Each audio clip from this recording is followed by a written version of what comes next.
If just one leaf could destroy diabetes, melt belly fat, and clear your arteries, then why are millions of older adults still struggling with insulin, high blood pressure, and serious complications every year? I've worked in medicine for over 30 years, and lately there's something that's really been bothering me. There are more and more health channels popping up, especially those targeting seniors. They sound convincing, promising things like miracle leaves, blood sugar teas, or herbal tricks to lower cholesterol. I've watched them, and honestly, some of the things they say made it impossible for me to stay silent. It's not that they're entirely wrong, it's that the truth is being oversimplified, turned into something it's not. And that kind of message can cost someone their health, or even their life. I once treated a 67-year-old woman who stopped taking her heart medication because a video told her to drink herbal water instead. She felt fine for the first few weeks. Then she fainted, was rushed to the ER, and came in with dangerously low blood pressure and severe electrolyte imbalance. I'm not telling you this to scare you. I'm telling you because I care, because natural remedies aren't bad, but misunderstanding them can be. So if you've been drinking herbal teas, or you've watched those videos claiming one leaf can change your life, I ask you to stay with me. Just one honest conversation today could help you avoid a serious mistake tomorrow. Let me tell you a story I've never shared publicly until now. A few years ago, I had a patient named Margaret. She was 67. Lively, independent, the kind of person who still did her own grocery shopping and loved cooking for her grandkids.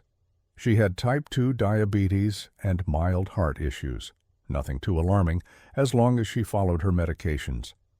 One day, Margaret came in looking pale and weak. Her blood pressure was dangerously low. She said she'd been drinking a special leaf tea that she saw in a video online. The video promised that this tea could replace her heart medicine, lower her blood sugar, and help her lose belly fat. She believed it. She trusted it more than her doctor. And I get it. When you're tired of pills, when you're scared of side effects, those promises sound like hope. But hope without truth is a dangerous thing. That simple leaf had a diuretic effect. It flushed out more than just water. It drained her electrolytes, dropped her sodium, and nearly stopped her heart. Margaret survived. But she had to stay in the hospital for 5 days. And she looked me in the eye and said, "I just wanted something natural. I didn't think it would hurt me." That was the moment I knew I can't stay silent anymore. I'm not here to attack herbs or plants. Some of them have powerful benefits. But what I am saying is this. We need to stop treating nature like magic and start treating it with respect, science, and care. Because not every leaf is harmless, not every video is truthful, and not every natural cure is safe for you. Coming up next, I'm going to break down the claims made in that viral video, one leaf at a time. Some of them surprised me, some of them deeply concerned me, and one of them could actually help if you use it correctly. So stay with me, because this next part could save you from making the same mistake Margaret did. Let's get into the real science now, because the video I watched listed more than a dozen healing leaves. Each one claimed to help with diabetes, cholesterol, belly fat, sometimes all three at once. Now I'm going to walk you through the most common ones. Some have real potential, others not so much. 1. Peppermint. Yes, peppermint isn't just a refreshing flavor. It does help soothe digestion and ease bloating. Studies have shown that peppermint tea can slightly improve glucose metabolism, but it's mild. It's not a replacement for medication. And if you have acid reflux or GERD, peppermint can actually make symptoms worse by relaxing the lower esophageal sphincter. Doctor's verdict: helpful as a gentle digestive tea, but be careful if you have digestive disorders and never use it as your only blood sugar strategy. Coming up next, a high-protein leaf, the video called a metabolism booster. But is it real science or just hype? Second Oroponibus leaf, aka Oroponibus, unclear name. The video mentions a plant called Oroponibus, supposedly high in fiber and plant protein. Here's the issue. That's not a widely recognized or standardized herb in Western medicine.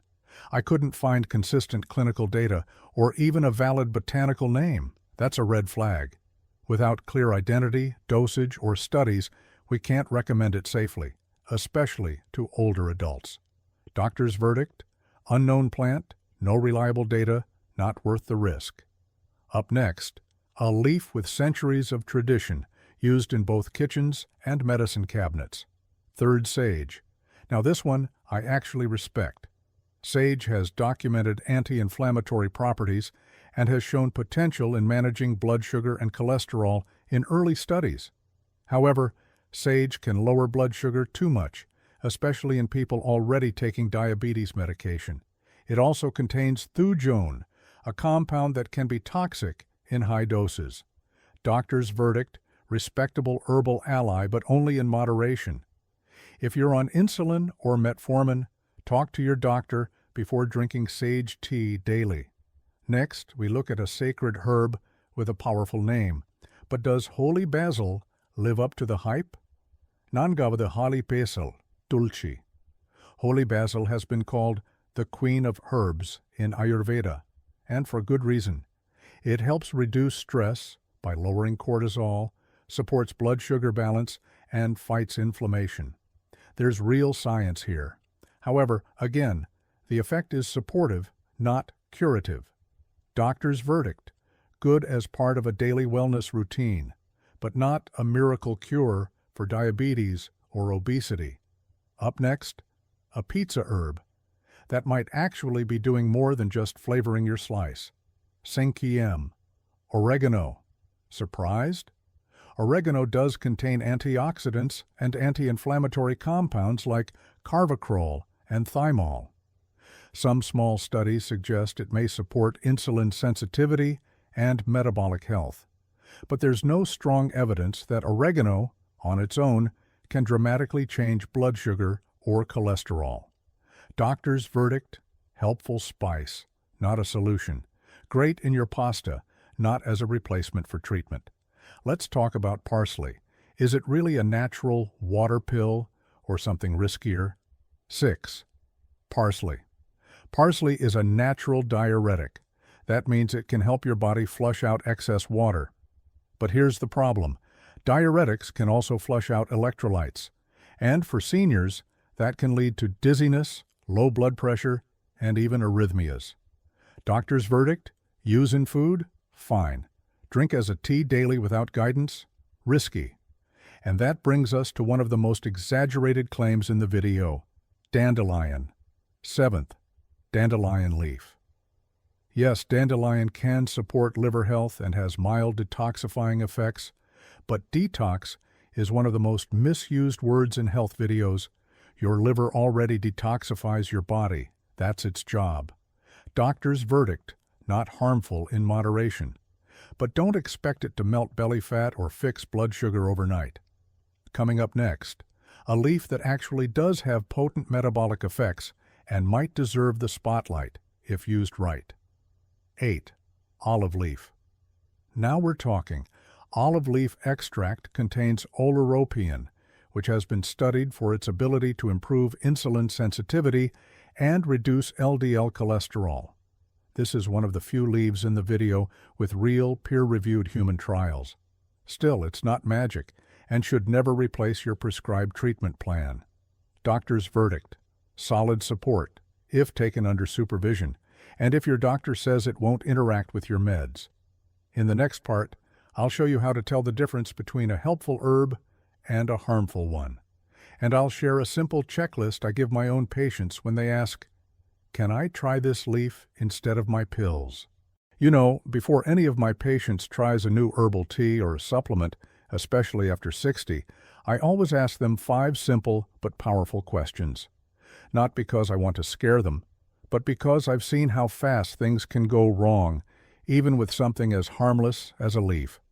So let me ask you right now. First, Do you know exactly how that leaf affects your condition?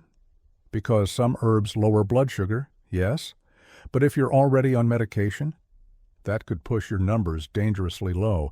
Others act like a water pill. Sounds great, until you realize they also drain your sodium and potassium.